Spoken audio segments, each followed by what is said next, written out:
You heard it here, folks. Percy Jackson makes you gay. It Keep it does. away from your kids if you don't want to turn out to be gay.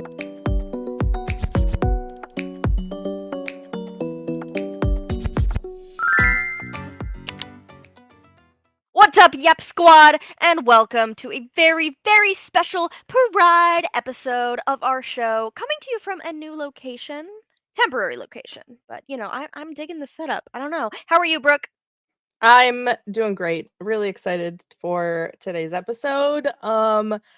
Because like we talked about in some other episodes, it's June. It's Pride Month. It's the gay month, and that is what we're talking about today.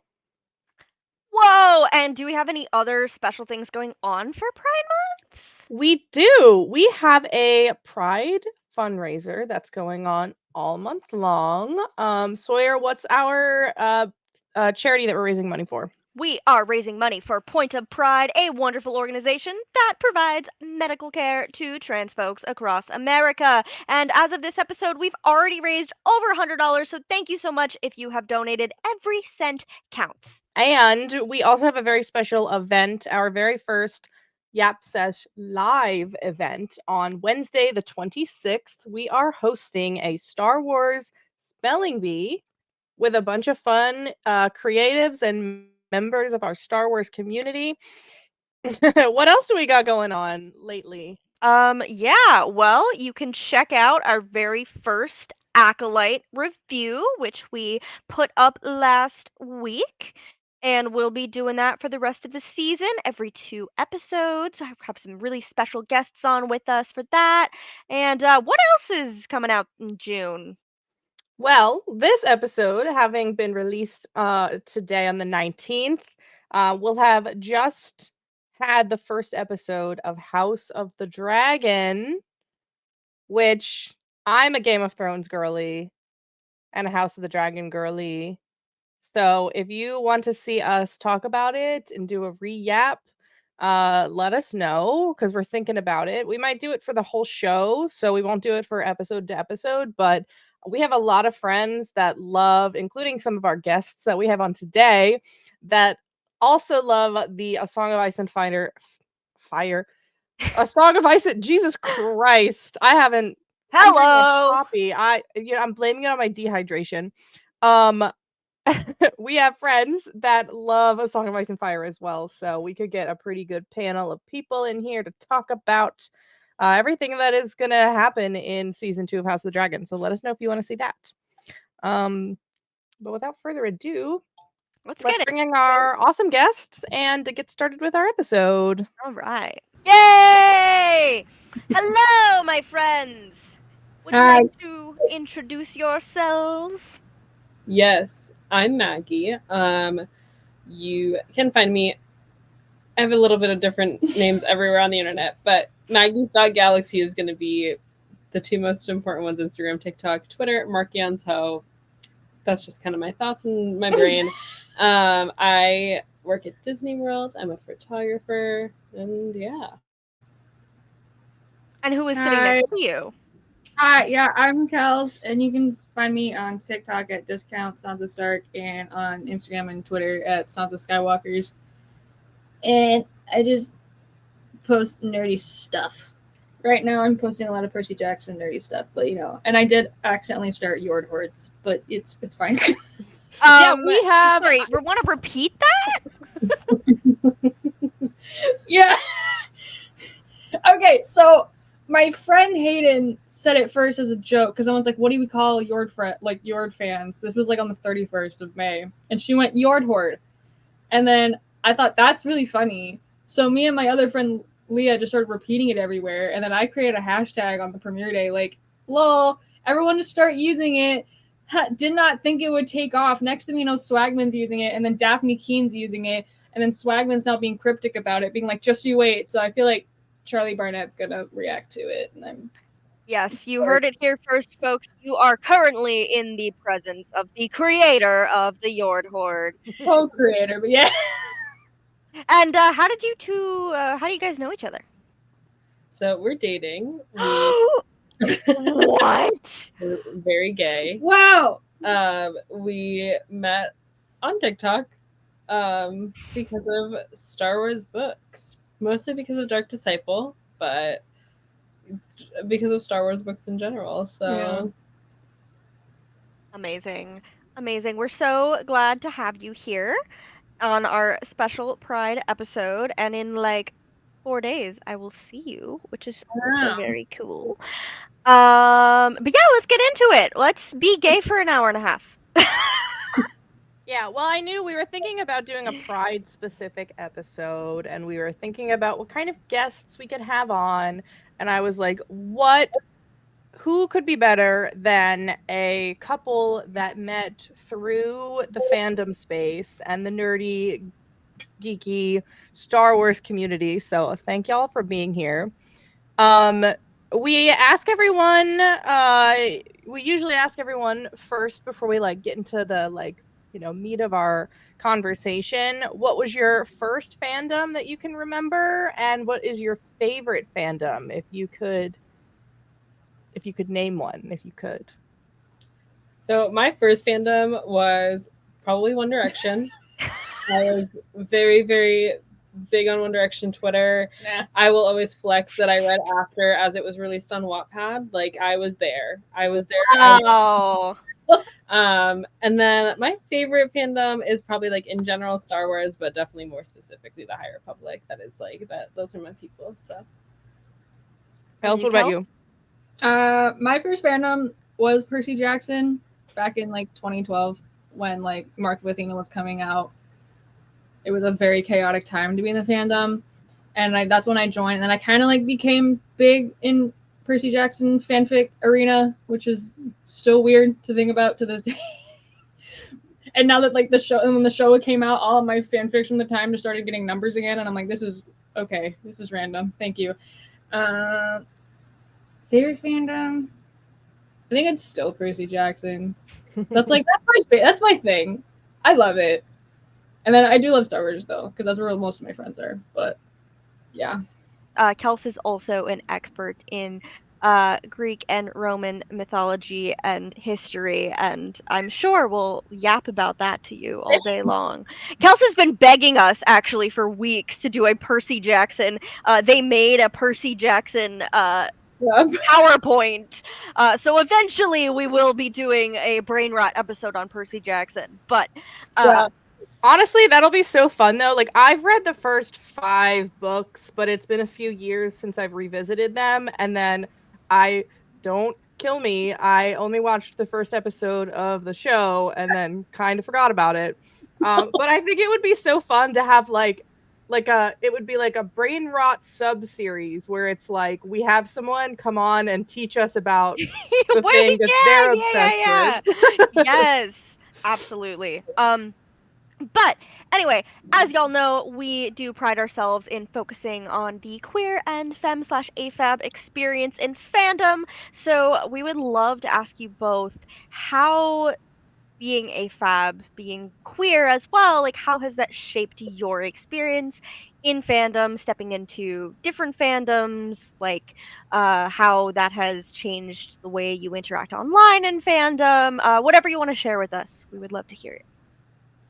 Yeah, I feel like I definitely had a lot of toxicity in my comments when I first started making content on TikTok specifically. For being a woman, I posted a lot about the sequels. Like I love Reylo, so of course I just lose immediately. But I think every episode, I think we've mentioned Reylo in every single episode of Yap Sesh. As you should. So I definitely like bonus ones that has come up. I just feel like that's kind of I found a lot of people through Reylo as well though, which was good. Like, I found a lot of friends. I found some like different creators. And I feel like the hardcore Reylos, a lot of us do tend to be female. That's kind of how it happens. It's just, we love a good romance. So I definitely found a lot of other female creators and AFAB creators through the Reylo space. And then once the High Republic came out, is definitely when I found a lot more of those queer creators. I myself did not know that I was queer at the time. We did. So I was unaware. But interacting with all of my friends who were queer, it made me realize, oh wait, maybe I'm not straight. So there was a lot of like personal development there as well. And I feel like I found a lot of just like new content to watch through other queer creators, or to watch or to play, like Baldur's Gate, of course. Garlic right above my head. And then Our Flag Means Death as well is like one of my favorite shows, and I'm really upset about it being canceled, but I think it ended on a good note, but that's for another time. But I feel like that one definitely, like,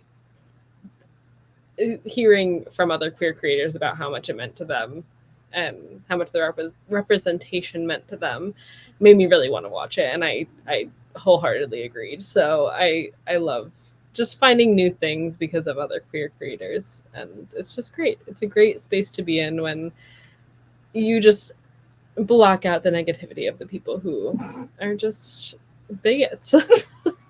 Yeah, I think that especially in Star Wars, there is a very distinct subset of the fandom that is very safe and very inclusive. And we'll get into it a little bit more when we get into the medium discussion, but when I was writing up the outline, I was like, oh yeah, like I think that the queer people are usually responsible for the best memes in fandom. But yeah, what about you, Kels? I don't know what it is about me, but I always manage to, like, I think it's because I also just defend things that people tend to not attach to a lot. Maggie says this, but like, I just defend things that most people don't like. Like, my favorite Star Wars movie is Attack of the Clones. My favorite Marvel real, and you're so right for that. Okay, don't let anybody tell you different. It's so good, and like Eternals is my favorite Marvel movie, and I was in the trenches for that movie. Yeah, you were. I almost quit the internet because of that era. That was a lot. I don't really interact with the Marvel fandom anymore because of that.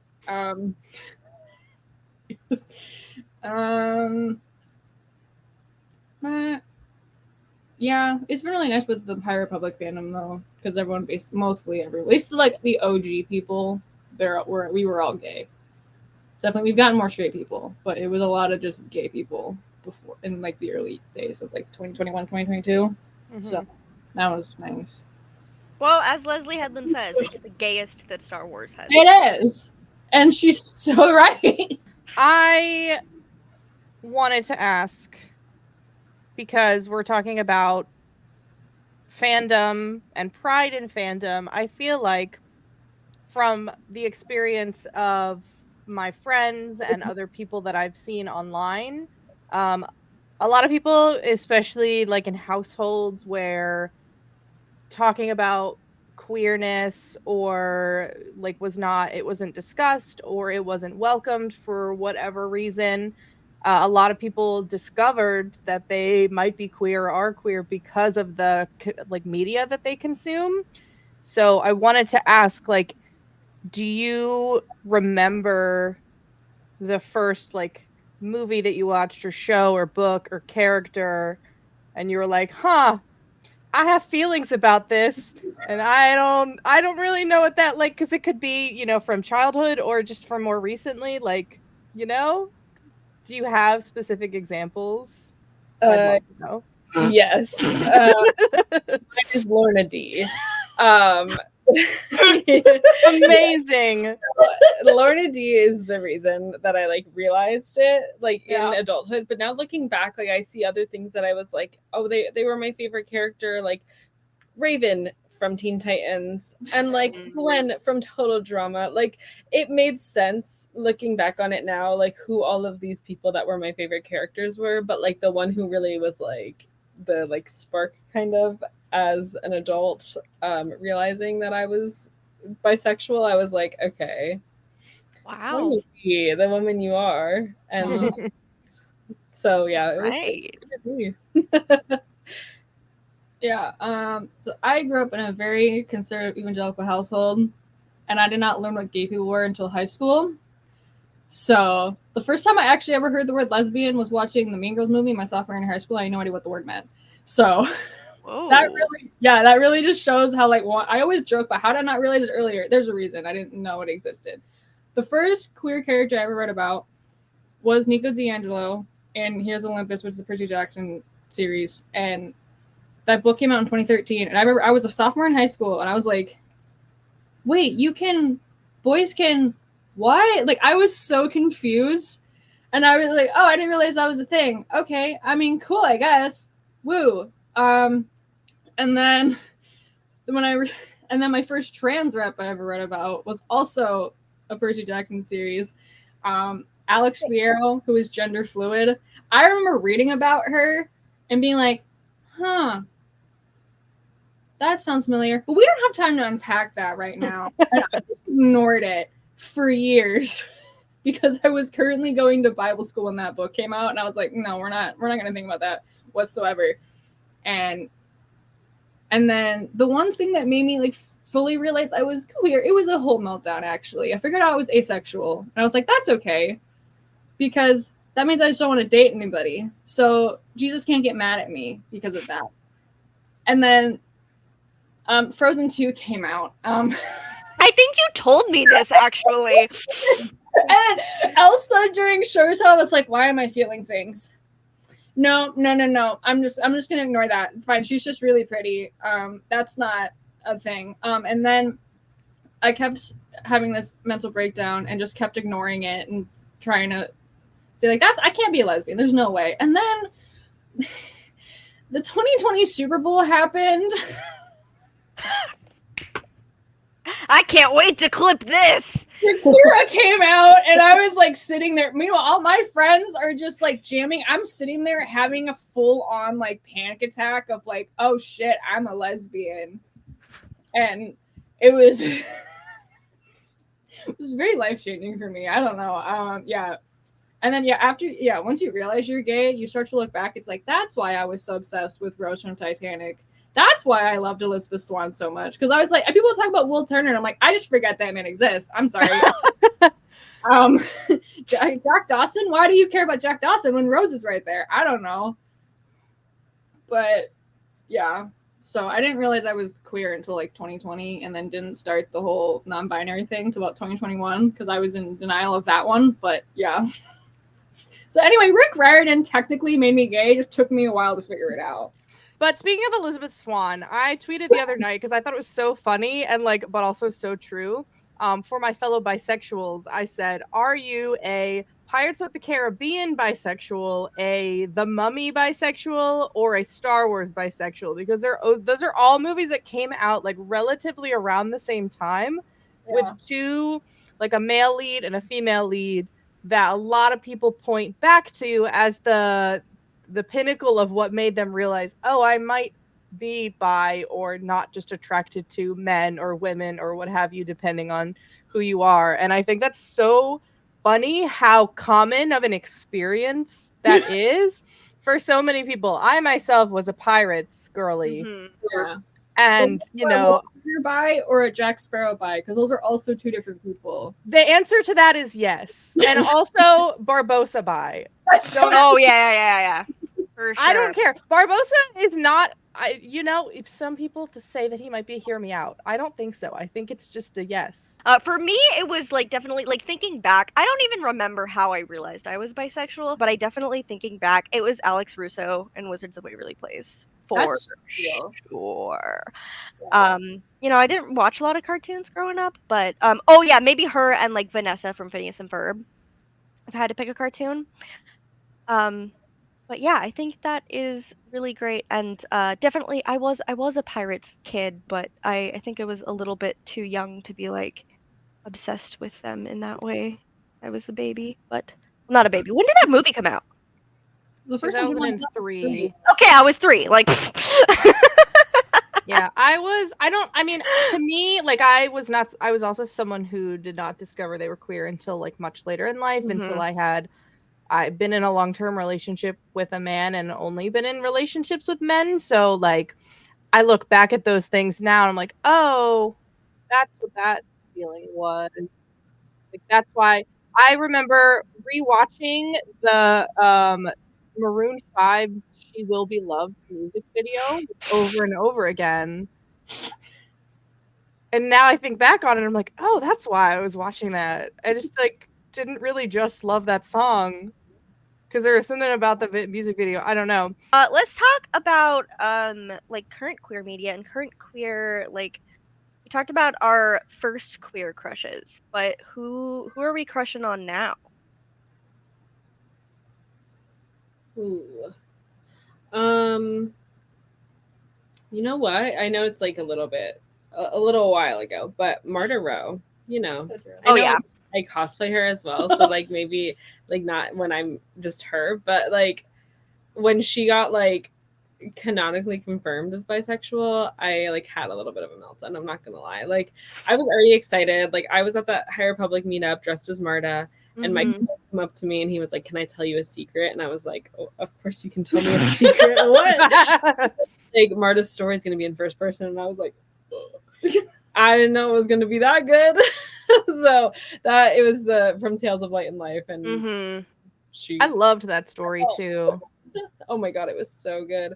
I really wish we had more because I feel like it developed a lot of like how they went from the path into the Nile, but like we're still missing that little chunk. But hopefully we'll get more of that in the future. But she's definitely, I love her a lot. Allison Hightower. What? Mother's coming back. I'm shocked. Oh No my way. Even though she hasn't been on screen yet, Alice Rivers, I'm her biggest fan.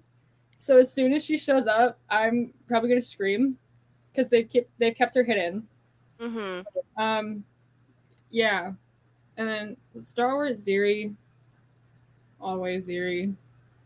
I didn't end up seeing it, but I really wanted to see Love Lies Bleeding because what's her I can't remember her last name. Katie, what's her last name? Katie O'Brien. Katie O'Brien, yeah. Yep. Yep. Not usually who I go for with women, but there's just something about her charisma that's like very attractive to me. But I don't know, what about you, Brooke? Emma Darcy. Oh yeah. I want them to step on me. I also am in love with her, so I am loving their like short brown like messy hair that they did and like what they looked like for that GQ. I think it was GQ. Yes. Shoot. I'm just like, just give me a chance. Just give me one chance. Like I think they are one of the most beautiful people like in the world when they are dressed up as Rhaenyra, like literally ethereal. I'm so excited and I'm so excited for because they're so good. And I want them to get their flowers for this season of House of the Dragon because I think if there's any opportunity, it'll be this season of the show. I'm trying to think if there's any like fictional. I've been in since I got Baldur's Gate 3 for Christmas. I was a little late to the game, but I've been playing it nonstop. I've got like 300 hours put into this game. And unfortunately, I got stuck in the Gale bomb squad, as we call them.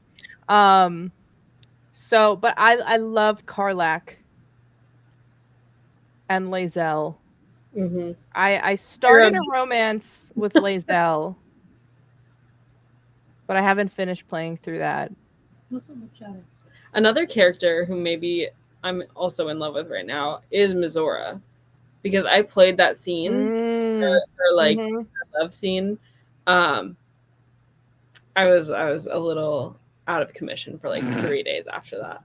I'm gonna be so honest. Like it made me go insane. You know it's bad when you start like you type in AO3 or you start like doing searches on like Tumblr or whatever for fanfic. It was something. Definitely recommend. That's a good segue though into just talking about the evolution of queer media, and we're talking about Pirates of the Caribbean and The Mummy, and like, okay, that was a bisexual reckoning because the two leads were both very attractive, but like, we are in an interesting time, I feel like, where it is becoming increasingly more common that queer people have a presence in media.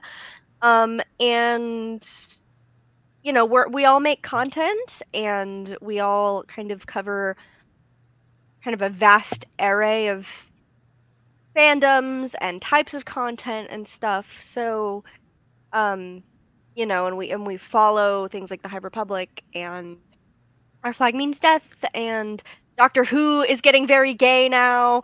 And so, yeah, I would like to talk about that a little bit, just to, because we are in the age of the internet, and we all grew up through the evolution of it. So, anyone want to speak on that a little bit?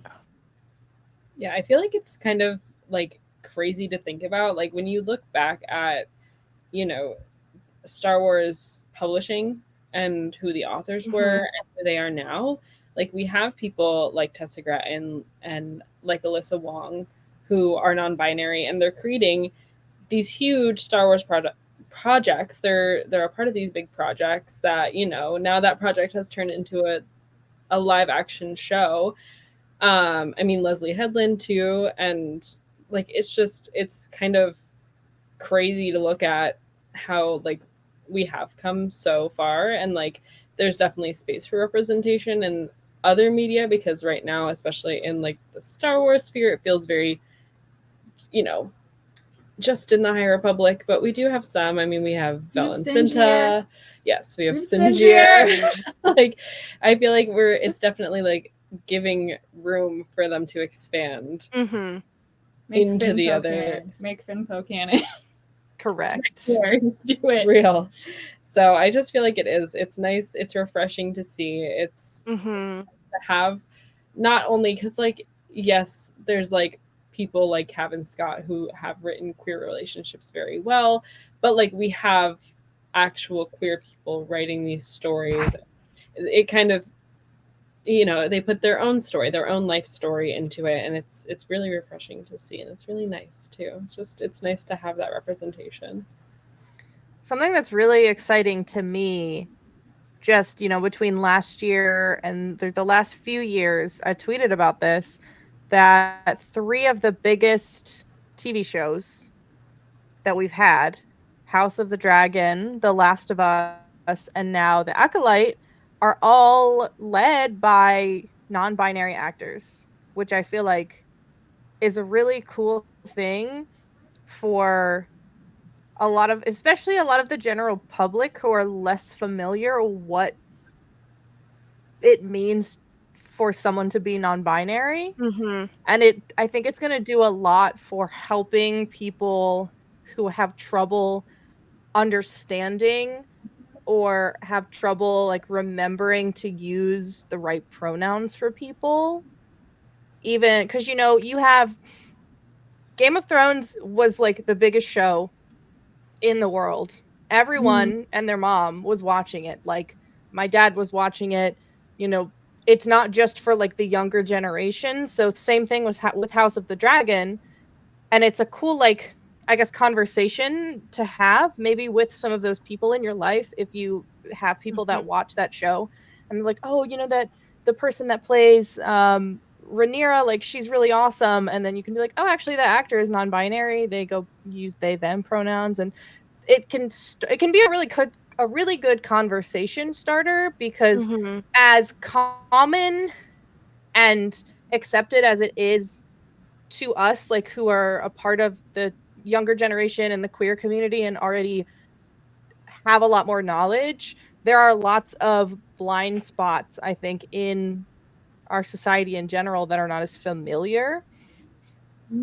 So I think it's like a great way to have conversations like that might not normally happen. That makes sense. Yeah, definitely. I do wish that journalists would honor. I think both Amandla and Bella Ramsey are she, they pronouns, but pretty much all articles that have been written about them and the media they star in are she, her. So, I do think that there still needs to be a conversation about, using the correct pronouns and encouraging other people to do that. But it also is nice to see that more and more these actors are being cast, and Also, just like trans actors, like Hunter Schafer comes to mind. She is one of the most beautiful women on the planet, first of all. But also, like, it's so nice to see her in roles where she's not playing a trans woman. And she's spoken about that recently. And, she tries not to take on roles where she plays a trans woman because she, yes, that is in a core part of her identity, but she's a woman. So why not offer those roles? And I think that, it is even just like from 3 years ago, I think we're seeing more representation in media, also more representation in the writer's room, in the director's chair. And it's not perfect, obviously there could always be more, but it is nice to see. And it's also nice to see that these larger companies, these production companies are starting to be more vocal about it. Like Kathleen Kennedy had some statements to make about it the other day, Leslie Headland talking about bigots in the community, like, not being fans, that is not a conversation we would have seen from these bigwigs in Hollywood a couple of years ago.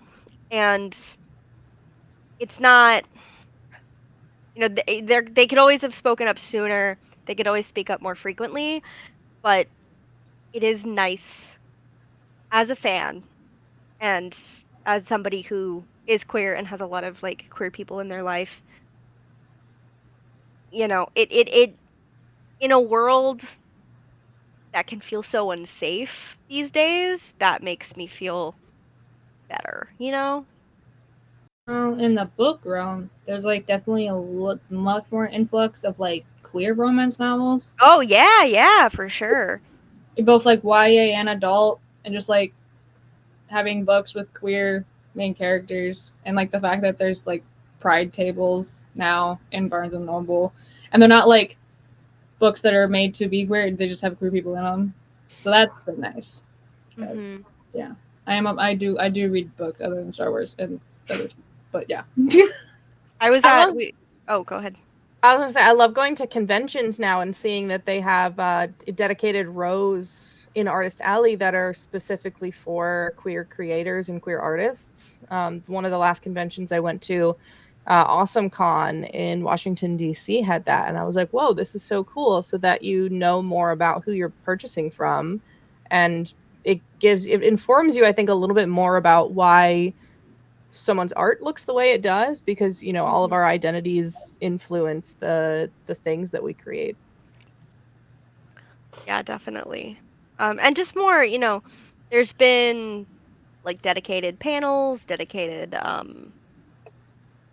like showcases, definitely, or meetups and opportunities at conventions. And I think that despite what the loud minority would say on the internet, I think the people that are attending these fan events and that are really immersed in fan culture in the way that we're familiar with, I would say that they tend to at least be allies, even if they're not part of the queer community themselves.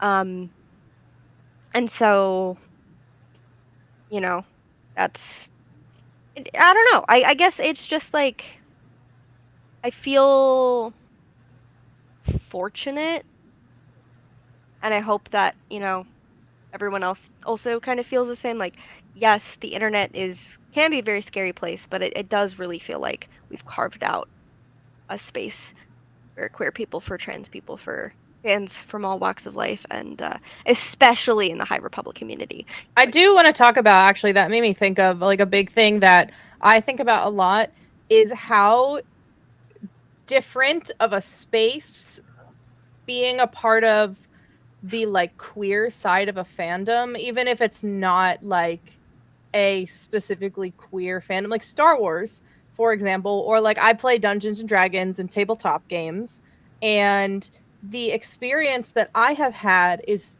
as a woman, or a femme presenting person and a queer person, is so different than, and I don't want this is not going to turn into like we're bashing like straight men type of deal, but there is such a different way that like straight men interact with the media that they consume and then the fandoms that they're a part of versus women and queer people do. Because I've only played in tabletop games where I have been with other queer people or femme people, and like there's straight men here and there, like they still are in our spaces, but just the way that like it had, Twist. and people make jokes about it all the time.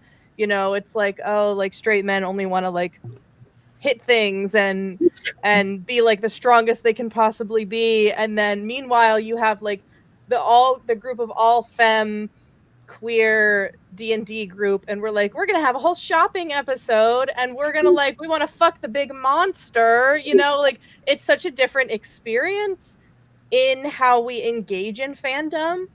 And I feel like queer people and femme people are like almost the backbone of fandom, even if it's a male dominated place, because who's writing the fanfic, who's making the fan art, who is making their costumes from scratch, from nothing, from not even having any concept art from the character.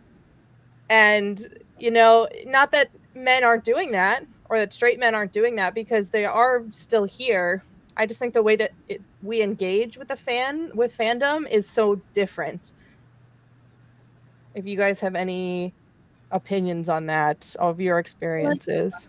I was gonna say, I think we make it more fun. We're just funnier. Like, we don't take that seriously. Like, we're not just, oh, here are the facts. Here's what they said. This is what they said. It's like, we make it fun. We make jokes. And like, obviously, like when we say things like, we make up these headcanons, we write these fanfics. Like, obviously, we know that's not real. That's not canon. But it's fun to think. It's fun to just make up ideas. It's fun to do those things because it makes it interactive. It makes it not boring. Like, it's not that serious. We're all fans of a fictional world. Like, you can take it not seriously. And I feel like that's a good thing that like femme people and queer people are very good at doing, is just making things fun.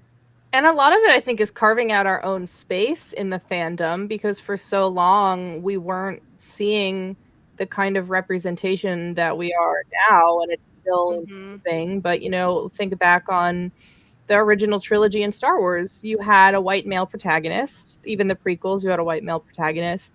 And so, if you have a certain lived experience and you identify with, because we've had to identify with characters that don't look like us, don't identify the same way that we do, but we can project ourselves and our feelings onto those characters if we relate to them, which is why so many people have talked about Luke Skywalker like headcanoning him as gay. And even Mark Hamill is like, if you want to do that, that's cool with me. Like, it's once an art, I think, is put out there, it's given fans the freedom to engage with it in the way that they want. So it doesn't surprise me, but I'm always just like, why can't people let things be, or let people have fun with, just because it's not canon doesn't mean that it's not important to someone and their lived experience.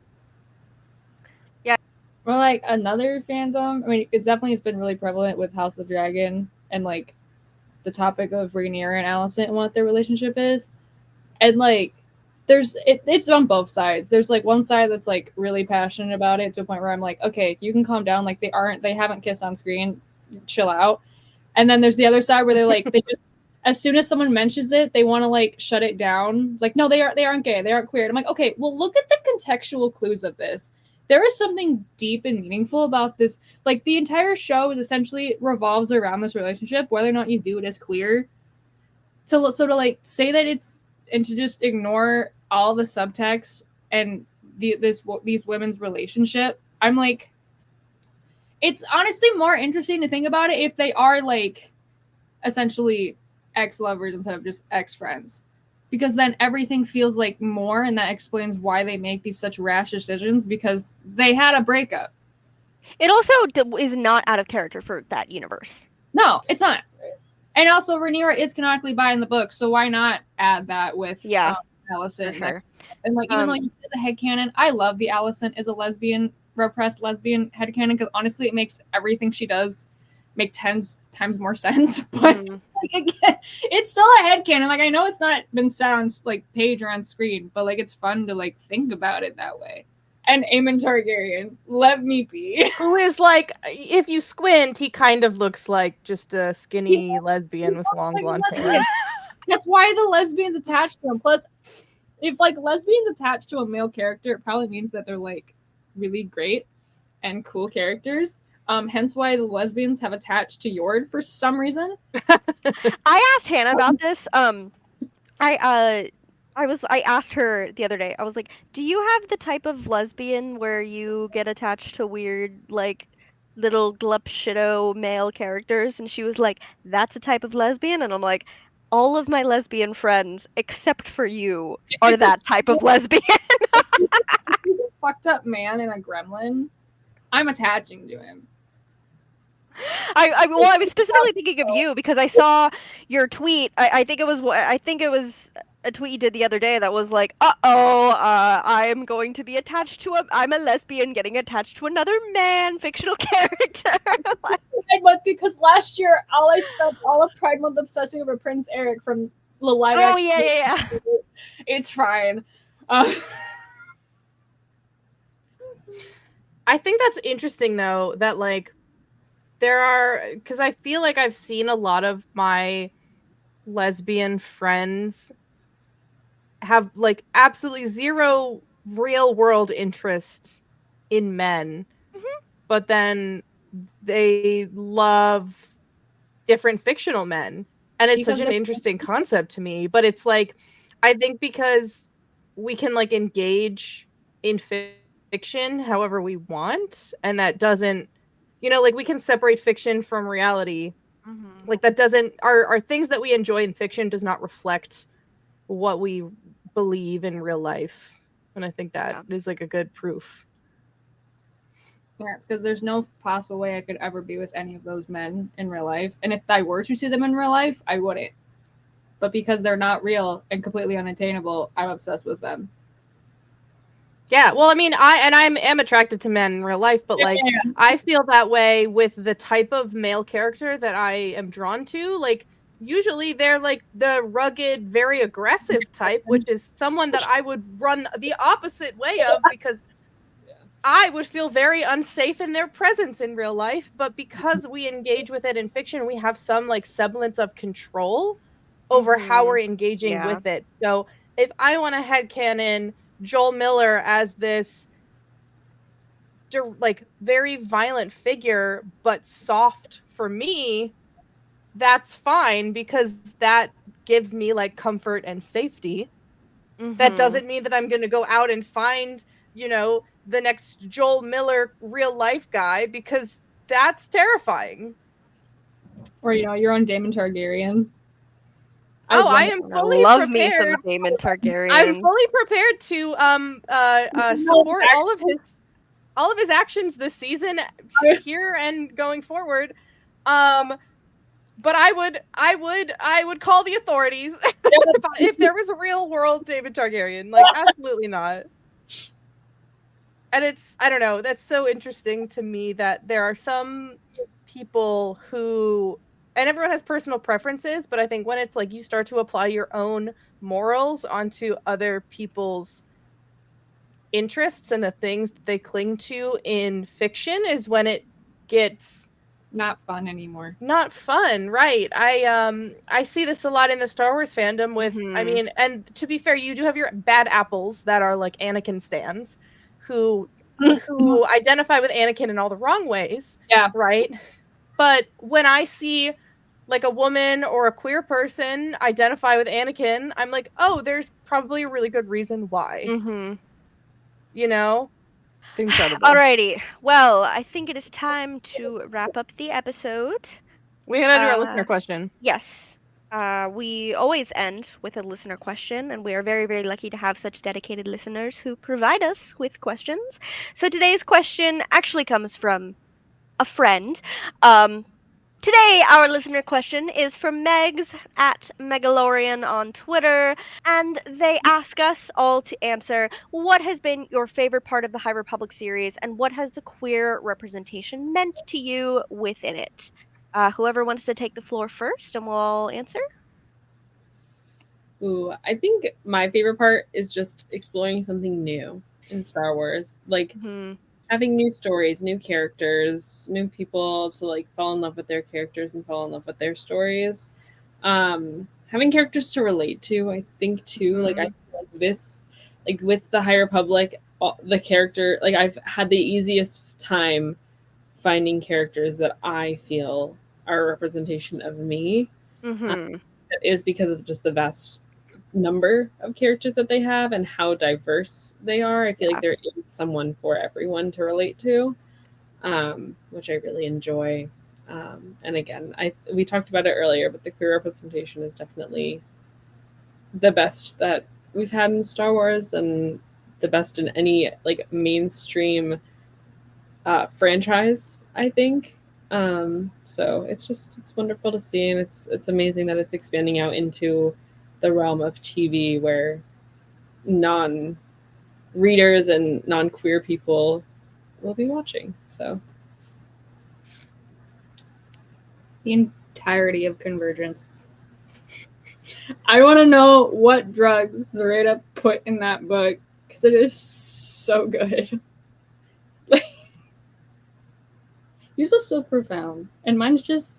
I love Convergence and the polycule. I also just love Markion Row. That too. I agree with a lot of what you said, Maggie. Like I've just enjoyed the new refreshing take on an old franchise. I really love one of my favorite things is, and I know not a lot of people rock with the Jedi, right? Because we've only ever seen the Jedi in the face of their or the height of their corruption, and I think this is giving a better. The High Republic gives a better perspective on things like what does it mean to have attachments, and why is that bad, or why is it good, or why is it okay? Like there's a bigger conversation surrounding what it means. But something that I've really enjoyed is how the High Republic introduced the idea that all Jedi view the Force in a different way. Yeah.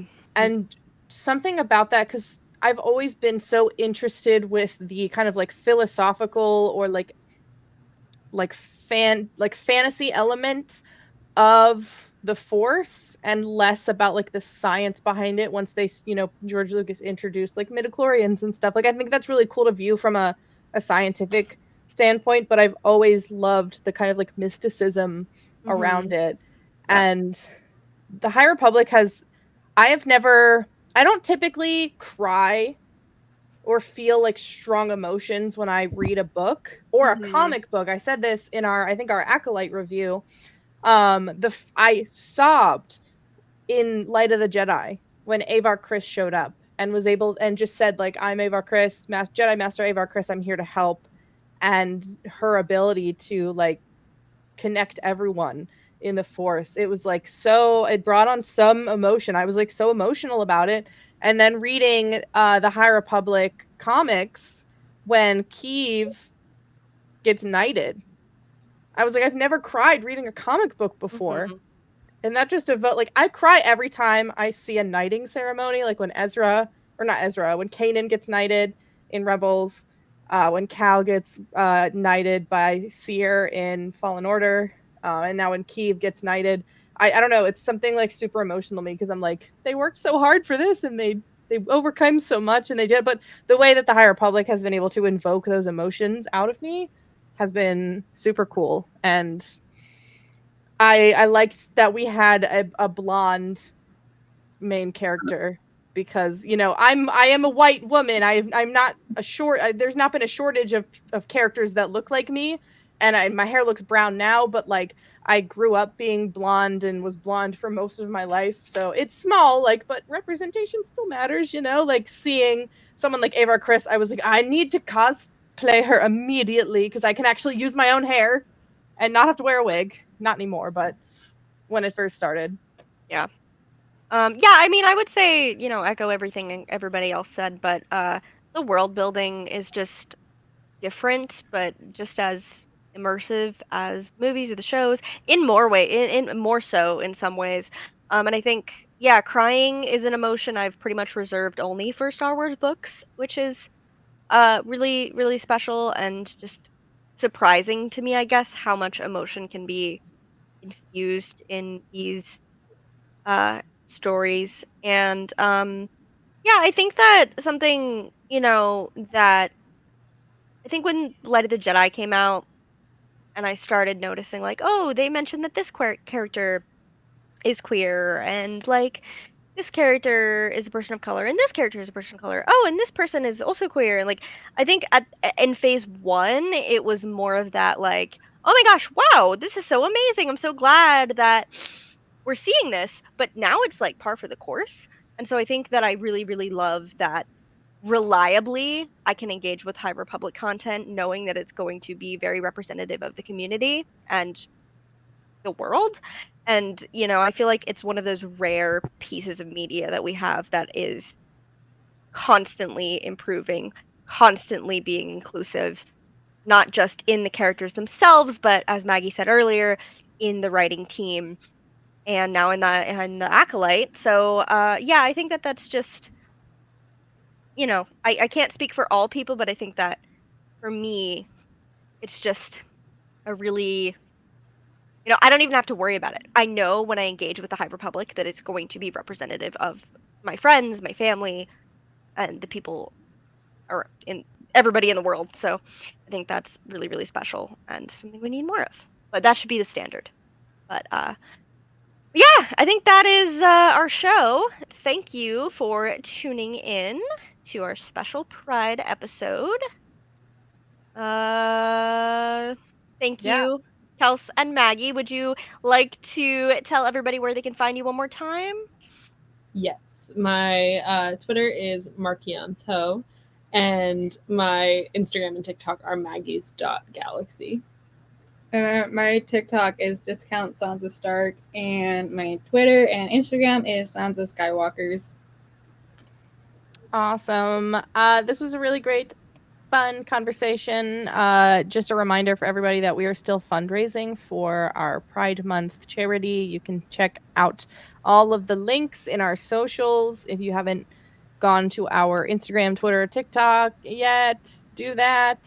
Or we'll put the links in the description of the episode as well. So thank y'all so much, and we'll yap with y'all again soon. Bye bye.